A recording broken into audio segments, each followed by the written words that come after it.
Hello, I'm Severn Suzuki, speaking for ECHO, the Environmental Children's Organization. We're a group of 12 and 13-year-olds trying to make a difference. Vanessa Setti, Morgan Geisler, Michelle Quigg, and me. We've raised all the money to come here ourselves, to come 5,000 miles to tell you adults you must change your ways. Coming up here today, I have no hidden agenda. I am fighting for my future. Losing my future is not like losing an election or a few points on the stock market. I am here to speak for all generations to come. I am here to speak on behalf of the starving children around the world whose cries go unheard. I am here to speak for the countless animals dying across this planet because they have nowhere left to go. I am afraid to go out in the sun now because of the holes in our ozone. I am afraid to breathe the air because I don't know what chemicals are in it.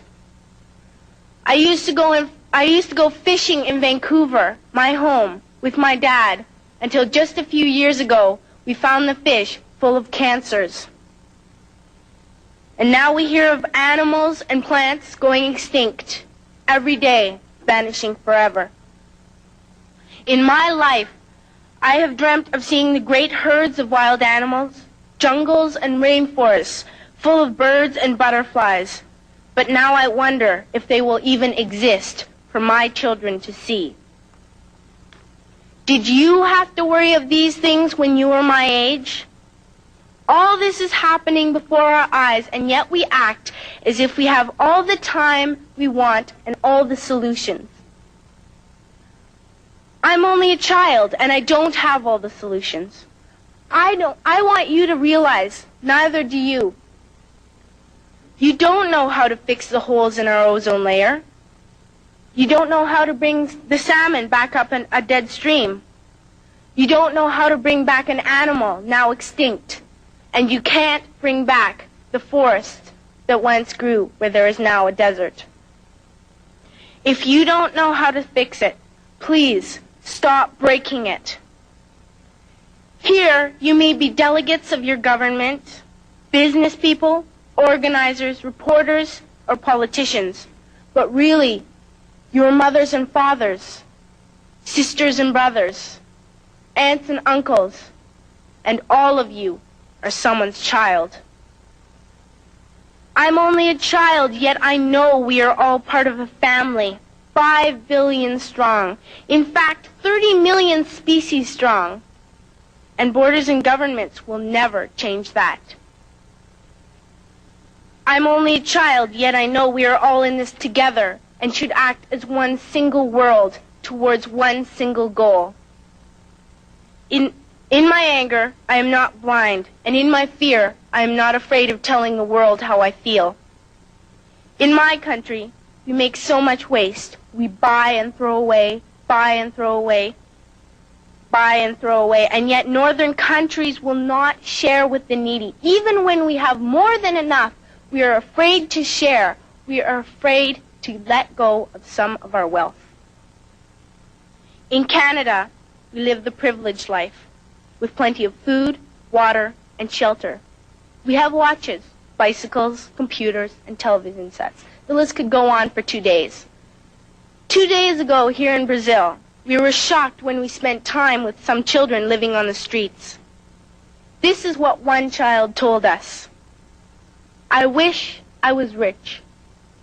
And if I were, I would give all the street children food, clothes, medicines, shelter, and love and affection. If a child on the streets who has nothing is willing to share, why are we who have everything still so greedy? I can't stop thinking that these are children my own age, that it makes a tremendous difference where you are born. That I could be one of those children living in the favelas of Rio. I could be a child starving in Somalia, or a victim of war in the Middle East, or a beggar in India. I am only a child, yet I know if all the money spent on war was spent on finding environmental answers, ending poverty, and finding treaties, what a wonderful place this earth would be. At school, even in kindergarten, you teach us how to behave in the world. You teach us not to fight with others, to work things out, to respect others, to clean up our mess, not to hurt other creatures, to share, not be greedy. Then why do you go out and do the things you tell us not to do? Do not forget why you are attending these conferences, who you're doing this for. We are your own children. You are deciding what kind of a world we are growing up in. Parents should be able to comfort their children by saying, everything's going to be all right. It's not the end of the world, and we're doing the best we can. But I don't think you can say that to us anymore. Are we even on your list of priorities? My dad always says, you are what you do, not what you say. Well, what you do makes me cry at night.